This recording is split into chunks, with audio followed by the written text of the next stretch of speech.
Hello বন্ধুরা, good afternoon. সবাই কেমন আছো? আশা করি সবাই ভালো আছো আর সবসময় ভালো থেকো। বন্ধুরা, এটা যে দেখছো এটা হলো আনন্দ মেলা, আর এই মেলাটা হচ্ছিল বাঘাযতীন মোড়ে। তো আমরা গেছিলাম একটা দরকারে বাঘাযতীন মোড়ে। তো মাইকে অ্যানাউন্স শুনছিলাম আনন্দ মেলার। তো আমি আমার হাজব্যান্ড দুজনে গেছিলাম, মামা ওর পিপির বাড়িতে ছিল। আর এই যে দেখছো এখানে সব 20 টাকা সেল, তারপর 30 টাকা, 40 টাকার এগুলো দেখছো, এগুলো 30 টাকা, 40 টাকা, 20 টাকা, সব রকমের ছিল। বেশ সুন্দর সুন্দর আইটেম ছিল। তারপরে আমরা মামার জন্য একটা ফ্যান নিয়েছিলাম। আর যে দেখছো সবগুলো সেল। তো আমি 1 মিনিটের বেশি বড় ভিডিও করতে পারবো না, যার জন্য আমি সব কিছু কেটে কেটে তোমাদেরকে দেখাচ্ছি।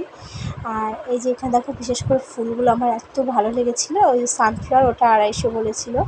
আর মেলা মানে তো মিষ্টি, তারপর ঘুগনি। আমরা একটা ঘুগনি খেয়ে দুজনে মিলে চলে আসলাম। টাটা।